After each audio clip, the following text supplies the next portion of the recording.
from members of the National Assembly, senators and governors from all the 47 counties of the Republic of Kenya.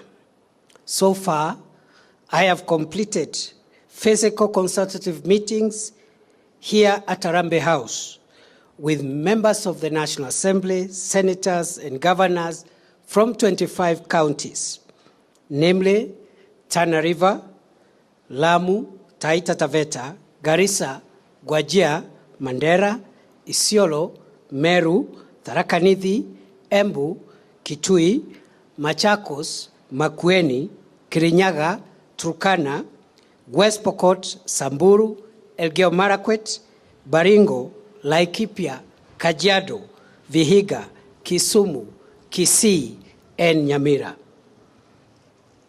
I will be meeting the leaders of the remaining 22 counties physically within the next 30 days. I am convinced beyond peradventure that the realization of our collective dream of a crime-free Kenya is the bedrock upon which our economic transformation agenda will rise. In relation to confronting crime, we have stepped up the fight against the threat of terror.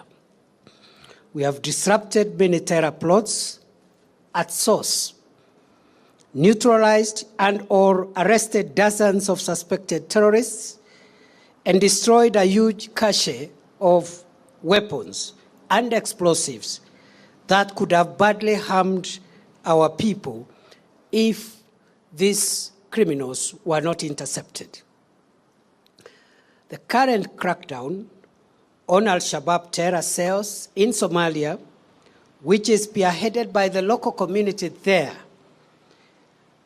with the support of the federal government of Somalia, has tremendously weakened this dangerous militant group. Our security agencies are alert to ensure that these militants do not cross into our territory, and they are determined to keep at bay this terror group now that it is at its weakest ever. We have stepped up our border patrols and upped our surveillance on the proliferation of illicit arms, narcotic drugs, and psychotropic substances. We have improved on our intelligence gathering to stay several steps ahead of the enemy. We are always aware that terrorists only need one lucky break to hurt our country and inflict us with pain. Therefore, we always ensure we strike fast and fast to neutralize them and obliterate their nefarious networks. As our hardworking officers in the elite, specially trained formed units remain engaged to keep terror at bay, their colleagues on general duties have helped us to significantly reduce the general rate of crime in the country during the past 3 months. During the period under review, crime in the country has decreased by 13.5% from 8,297 reported incidents to 7,179 incidents in absolute numbers. Urban crime, especially the Nairobi muggings that had threatened to disrupt our way of life and businesses in our capital city in the September-October season, has now been contained. While this is good news, we intend to work so hard to ensure that we bring these crime statistics even further down. The nearly 6,000 new police officers who have joined the National Police Service in the last 100 days, as well as nearly 3,000 Kenya Prison Service officers who have graduated. Together, these officers guarantee us the sustainability of the fight against crime. The new officers will be deployed to security hotspots across the country immediately to further buttress the security of our people and their property.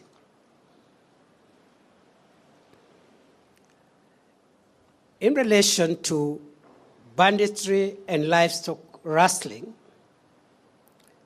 first, we have sought to understand the problem. And this is the problem.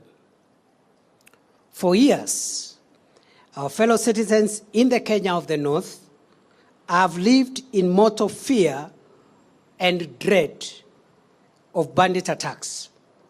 For decades, our people in these areas have been killed, maimed, and dispossessed of their property by murderous gangs of bandits and rustlers. Many victims of this terrible crime against innocent civilians resulted in arming themselves to protect their loved ones and their property. Others were driven out of their homes to live in destitution in faraway hideouts.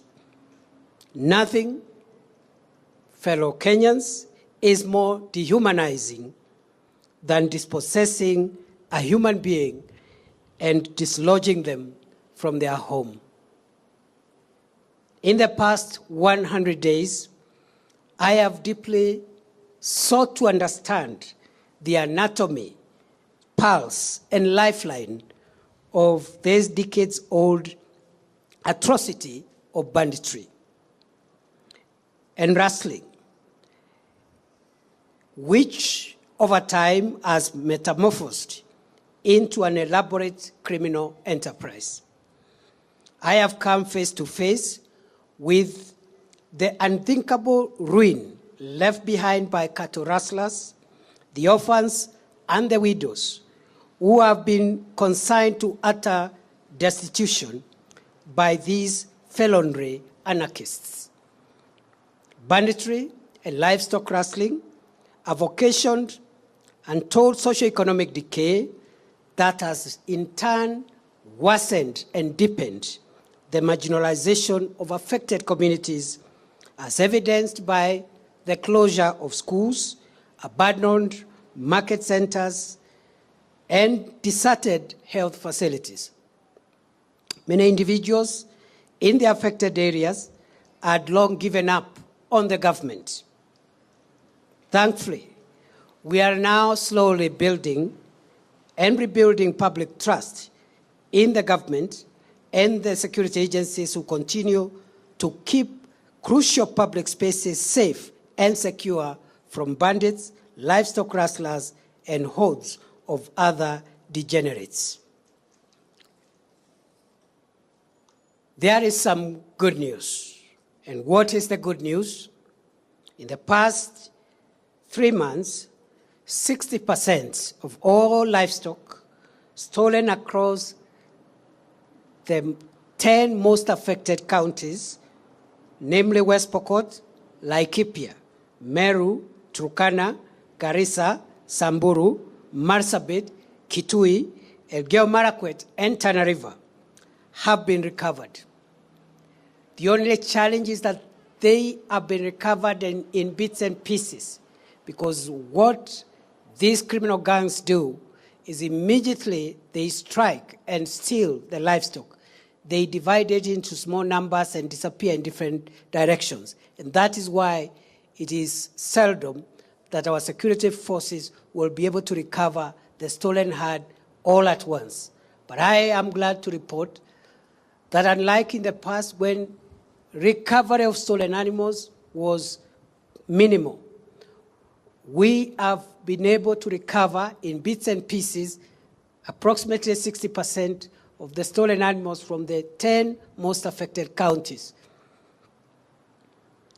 And our security agencies are tracing the missing 40% of stolen livestock, even as we continue to monitor the meat supply chain across urban areas in the country to disrupt the existing criminal food chain.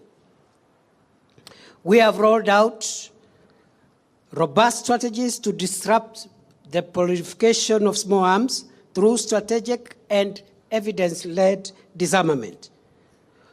We are involving the local communities in protecting livestock and working on transparent, open, fair, and accountable hiring of National Police Reservists in livestock rustling and banditry hotspots. We have also reopened 15 schools that had been closed due to bandit attacks. It is possible, fellow Kenyans, to end this menace permanently. The government is investing in community-based intelligence, drone surveillance technology, modern personal protection equipment and kitting for our security personnel, and application of land and air assets to neuter bandits and rustlers. To ensure success of this national endeavor, I have established a high-level counter-banditry land and air team, LAT, complete with a situation room at the ministry headquarters to oversight daily progress in this war. In the immediate, we must silence the guns in the north of our country. But in the short and long term, the government will roll out a Marshall Plan to open up this area with social and economic infrastructure projects such as water projects, road projects, hospitals, health facilities, and schools as the surest way of correcting historical developmental imbalances in our country. On behalf of a hurting nation, I pledge to oversee the complete and permanent end of banditry and livestock rustling in our country. The die is cast. So far, we have managed in the last 100 days to stir up and disrupt the banditry network. That explains why occasionally you will see some antics. And I want to assure the people of Kenya, neither the occasional antics nor the glorification that bandits are getting from a tiny minority of naysayers, neither will deter our resolve to eliminate them and the threat they pose to our country's search for peace and progress. Of course, we know that this being a problem that has spanned decades will not go away instantly. We are clear in our minds that this problem will be with us for a short while. We pray for the patience of the people of Kenya, the support, prayers, and moral solidarity as we dismantle, neutralize, and permanently disable this network of criminals that have caused untold suffering, the shedding of innocent blood, the suffering of populations, the dispossession and anguish in a large part of our country, actually approximately 66% of Kenya's landmass.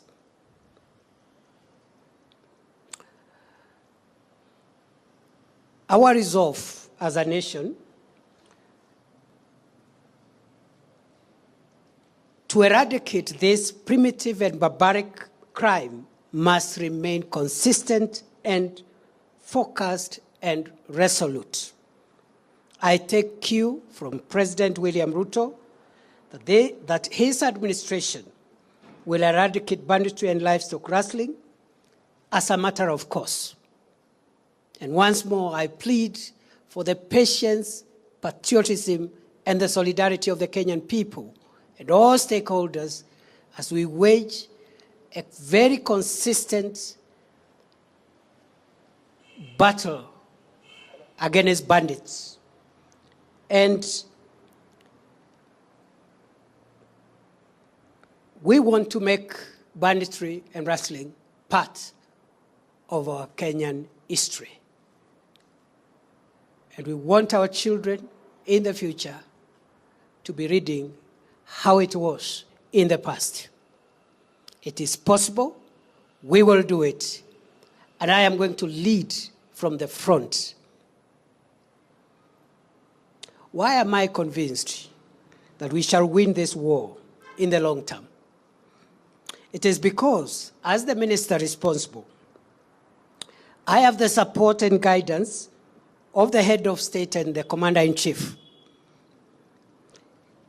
I also have faith in the team at the ministry, which is working with me, including the PSs that you see behind me here today, but also the command, the rank and file of our security agencies. I am convinced that our security agencies, especially in the formed units, have the capacity to deliver the results that we require. The Kenyan public is in total solidarity with the victims of this horrendous crime. The combined energy of these support systems that I have enumerated will provide the tailwind that we require to permanently vanquish banditry and livestock rustling and eventually embarrass the tiny and patriotic minority among us who are still glorifying bandit attacks and their vain antics. We must all stand on one side as a nation to condemn and to diminish the ego of these criminals. With regard to citizen services, as well as immigration services, the delay in the issuance of the new Kenya passports, the e-passports, which had prevailed for the last 1 year due to lack of passport booklets and the breakdown of the printer at the Directorate of Immigration, that delay now has been resolved. The department is in receipt of 50,000 34-page booklets with a further 200,000 booklets expected this month and a similar figure each month for the next 6 months. The broken passport printer is now repaired, and we are in the process of acquiring a better and more efficient printer. All eligible applicants of the Kenyan passport are hereby advised that passport booklets are now available in sufficient numbers, and processing of passports has been expedited to conform to international standards. The ministry has set a target of tripling the number of Kenyan passport holders from the current 3.5 million to 10 million within the next 10 years, within the next 5 years. With regard to approval of citizens' applications for citizenship, permanent resident applications, and work permits by foreigners, I would like to report as follows. When I came into office on 27th of October 2022, I found a backlog of applications for citizenship spanning 5 years, 2018, 2019, 2020, 2021, and 2022. And that backlog consisted 1,698 applications for the years I have just cited. Between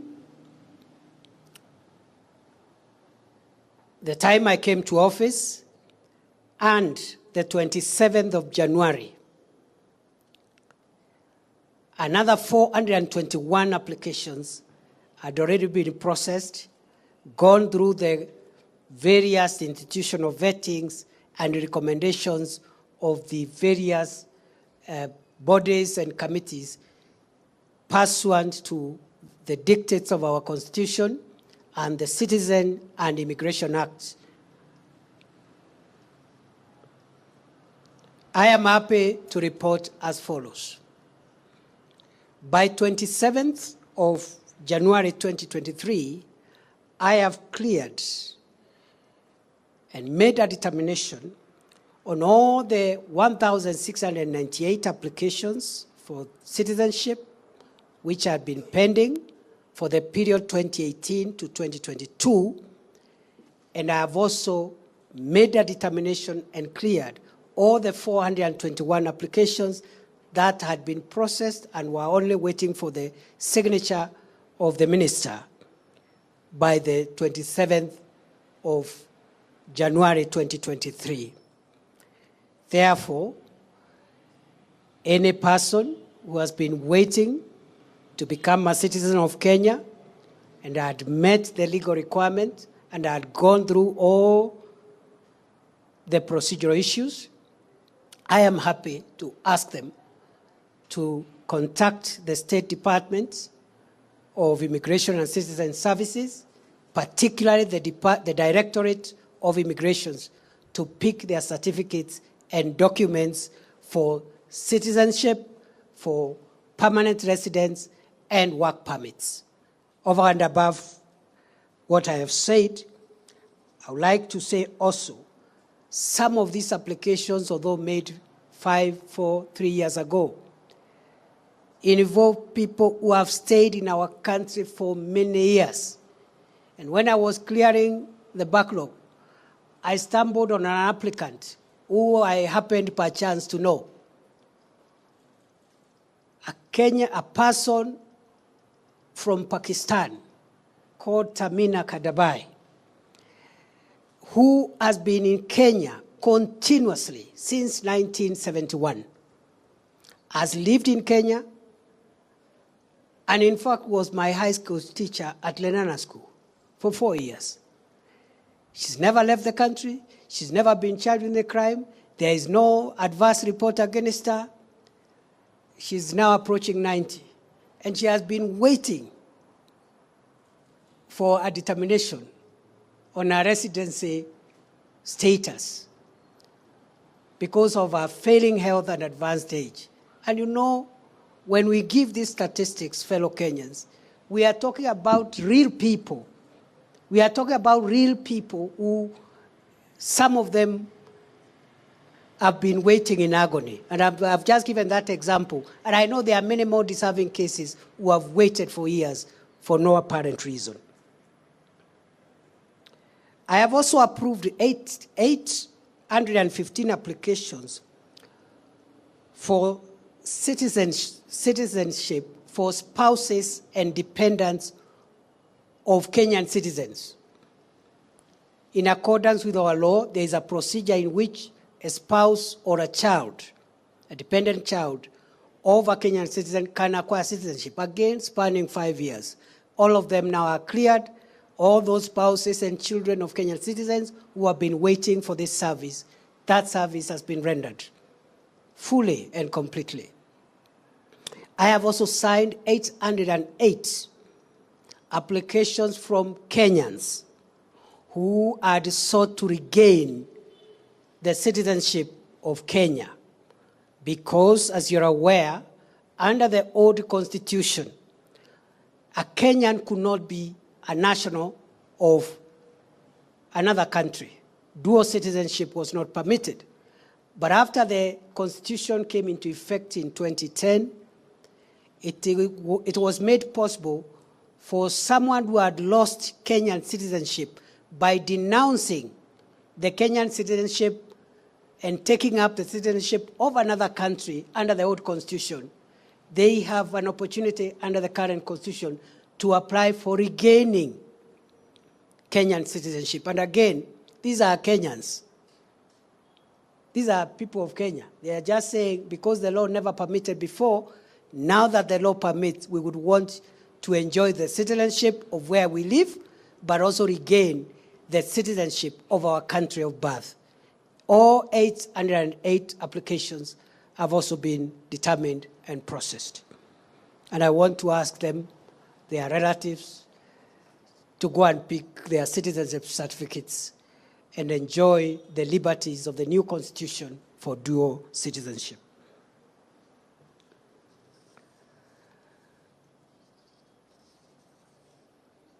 I have directed the Directorate of Immigration Services and the State Department for Immigration and Citizen Services to ensure all decisions on all applications for citizenship, permanent residency, and work permits must be processed within 21 days from the date of application. On my part, I pledge to make my determination and convey my decision on the recommendations that are forwarded to me within 7 days after those recommendations have been received at my desk. In matters of registration and registration of persons, the ministry has initiated the policy framework for efficient online registration of birth and deaths, and we shall be launching this online registration of birth and deaths on 1st of March 2023. We have also initiated the policy framework of introducing a unique personal identifier, UPI, at birth.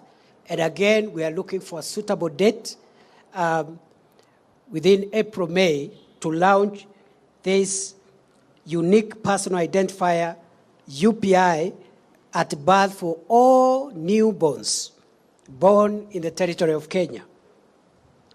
This number will be the child's personal number. When they join school, it will be their number in that sector. When they turn 18, it will be their ID number. It will be their NHIF or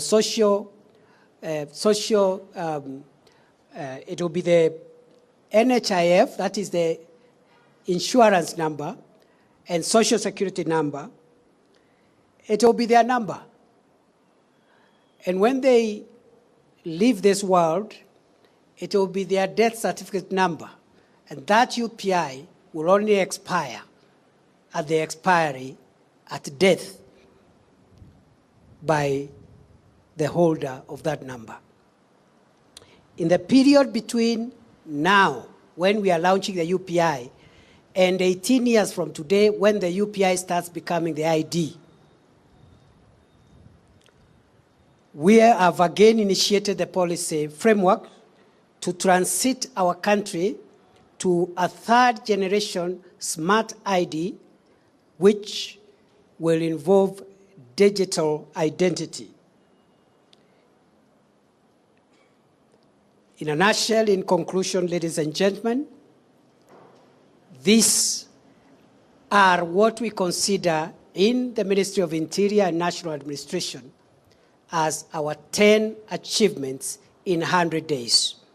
One, we were able to develop a very elaborate terms of reference, which were gazetted to support the work of the task force that is now working on terms and conditions of service and other reforms in the National Police Service and the Kenya Prison Service.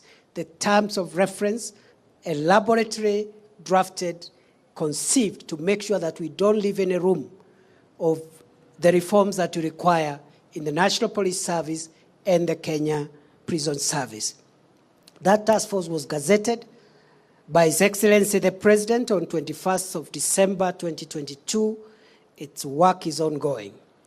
Number two, we have been able to open the Police Leadership Academy, and we are now generating the curricula, working together with the command, the National Police Service, to ensure that we are able to introduce a doctrine, a new better modern policing doctrine, especially for those officers who are in command and leadership, as a way of generating a paradigm shift of our policing in conformity with the dictates of the new constitution and the complexity of modern day crime.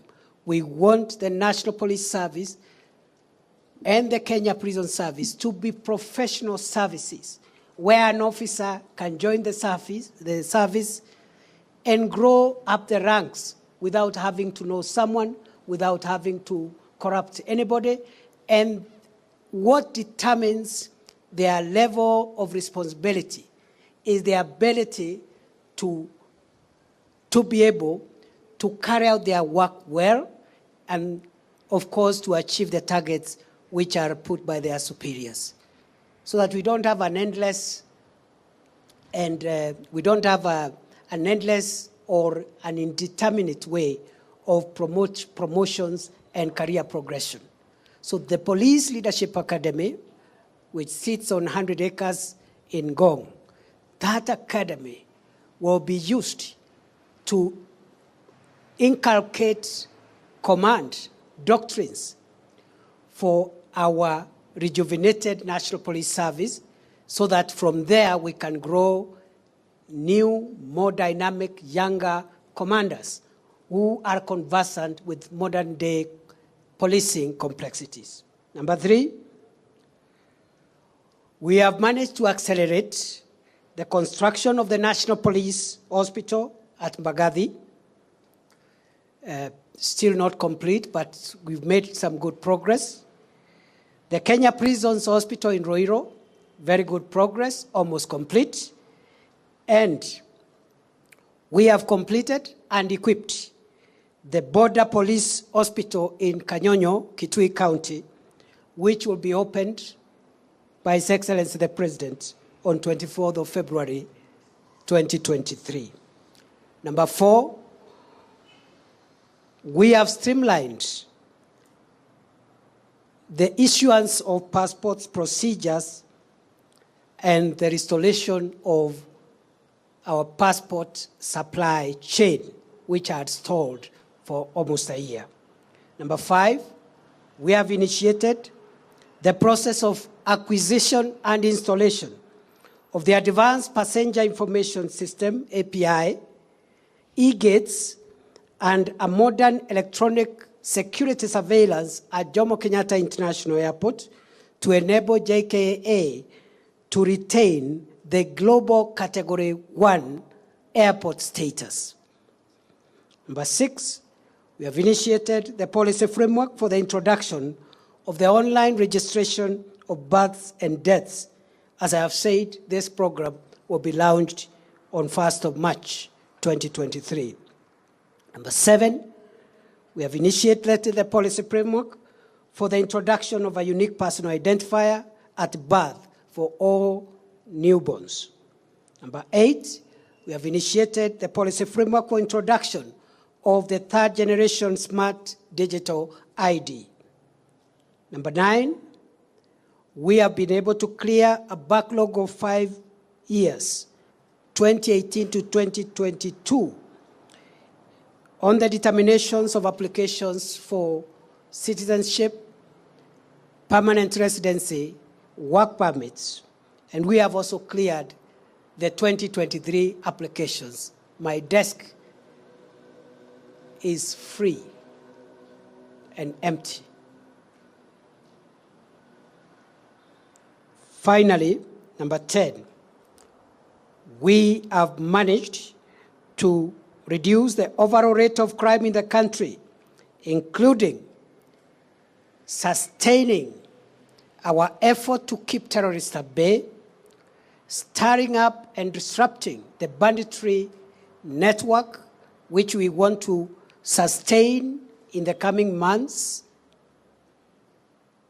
and also reducing the overall crime statistics in our country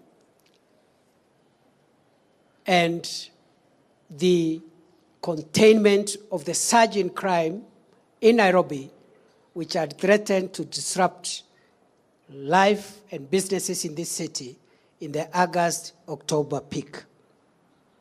This is our public accountability statement as we mark 100 days in office. Going forward, we intend to make regular public accountability statements of progress made every 3 months,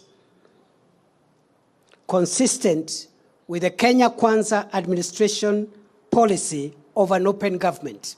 We have nothing to hide, but we may not have time to be talking all the time. So that balance we will strike by making sure every 3 months at least we can report progress. The other time, please let us meet in the field, let us meet in the various spaces from which we operate.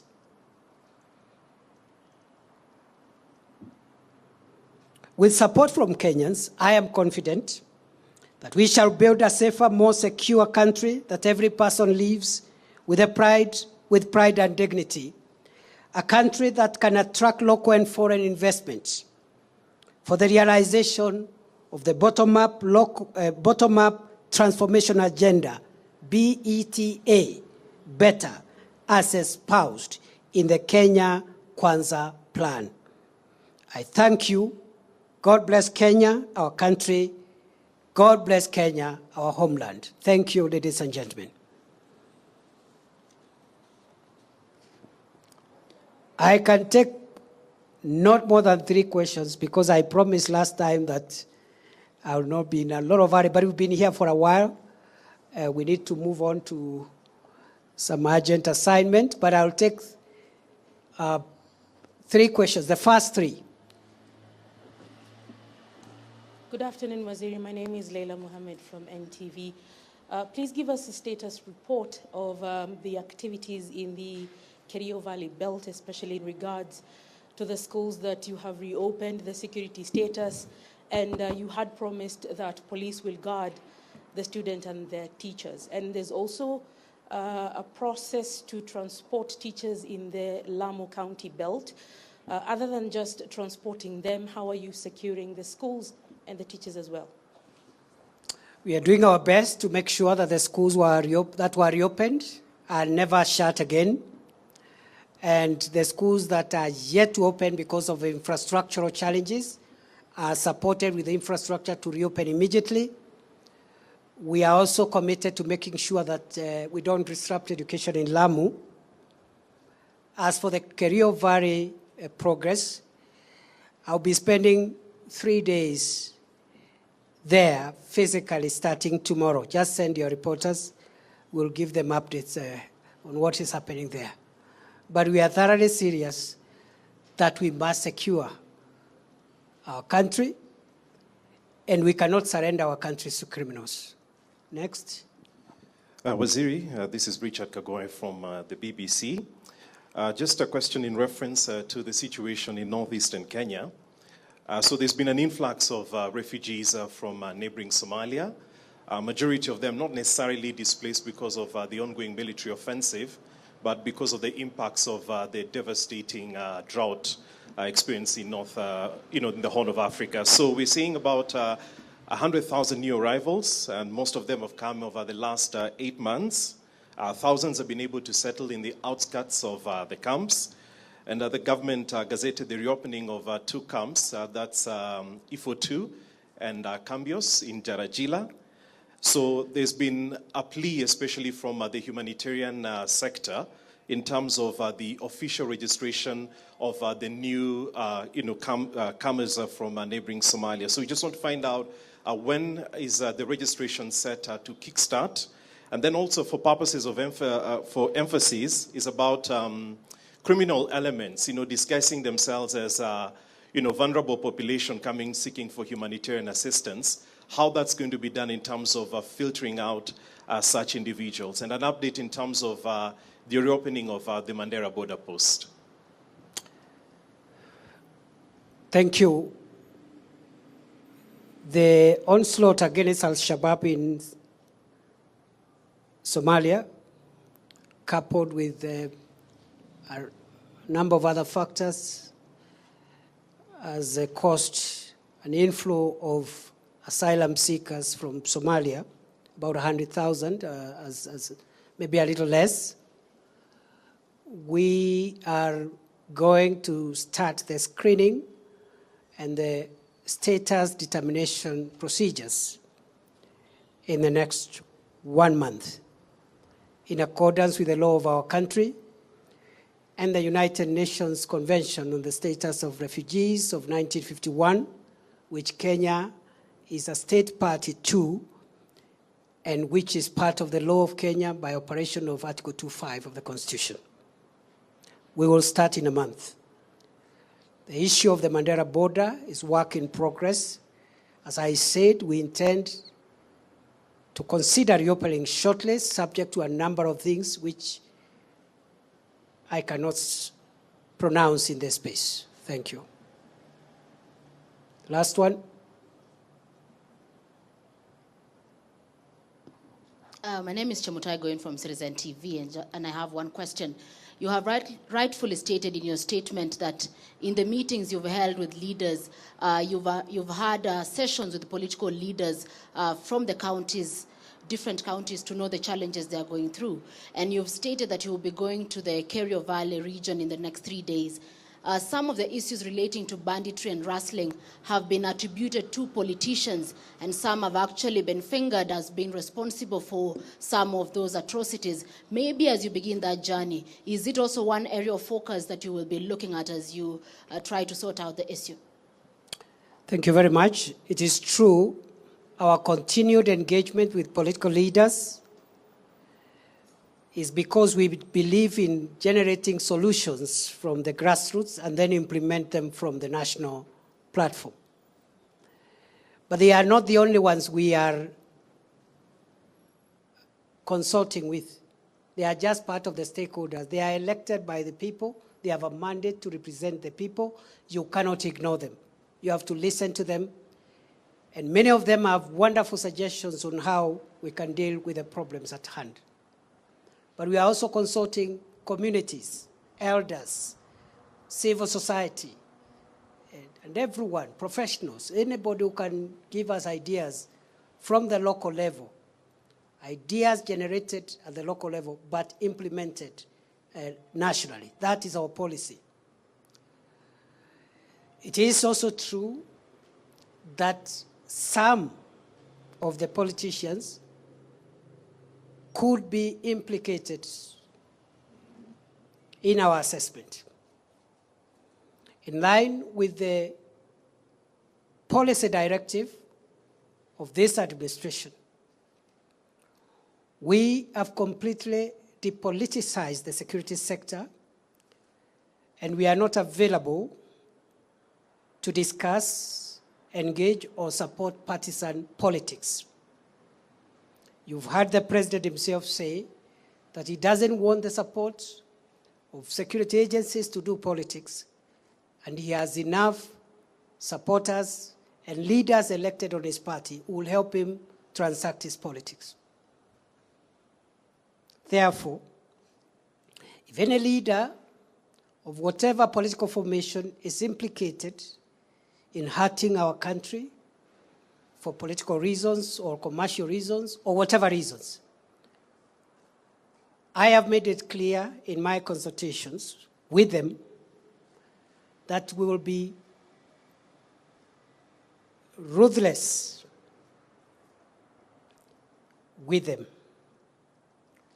We will deal with them without mercy, whether they are opposition politicians, whether they are government politicians, because it is not the political objectives of any political party to murder other people and steal their cattle. I don't think there is a single political party with a manifesto which includes murdering fellow citizens, stealing their livestock, and disrupting socio-economic activity. We'll be extremely ruthless, heartless, you can name it. We will not entertain politics of any kind whatsoever. I have made it clear, because they all come, every county, the governor comes, the senator, members of National Assembly, many of them are elected on opposition politics, on opposition tickets, but it's none of my business from where I stand. My business is to hear from them what they think we can do to make our country safer, period. As to their politics, they can go and do elsewhere. Some of them are even doing demonstrations all over. I have no business with those who are doing demonstrations. Actually, I don't care. On one condition, that they keep law and order.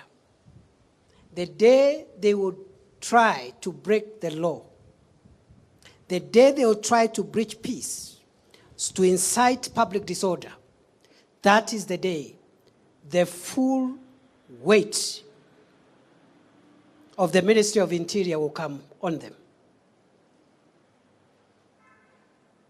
They can do rallies, they can do even picketing, they can demonstrate, so long as far as they don't disrupt businesses, they don't force people who are not aligned to them to listen to them by force, they don't insult or incite public disorder. The rest, they can do their politics. They can talk about this or that. That's not my business. There is a political space where other people, either from government side or the other side, can engage. So we are very keen, and I've told all politicians, they are my friends and allies when they are helping me make Kenya a secure country. The moment they pose a threat to that aspiration, they are my clients in another sense. I thank you and wish you well. Asante sana. Mungu awabariki. Imefika 3 ya mwisho. Haya. Yes.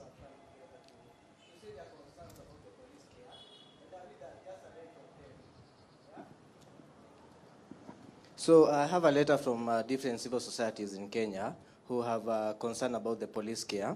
And I'll read a section of their letter where they say that in the last 2 years, the Kenya Police Service has made strides improving police service delivery, services of sexual violence, including through the establishment of the police care system. Indeed, a policy and a strategy that on the same was developed. Unfortunately, police care is yet to be fully implemented so that the survivors can access the valuable services that the unit purports to provide. Can you please answer to these unfortunate allegations that the police care do not lead to fully implement the services for the sexual-based violence? But I thought you started by saying the police has made some good progress. Isn't it? Yeah. I know there is a however, but I thought you started by saying good progress has been made. Yeah, but they have not implemented the valuable services to enable. Just shows if good progress has been made, that is the next step. Okay. Progress is good. Okay. I'll be worried if we are talking about regression. Asante sana, Mungu awabariki. Have a good afternoon. Asante.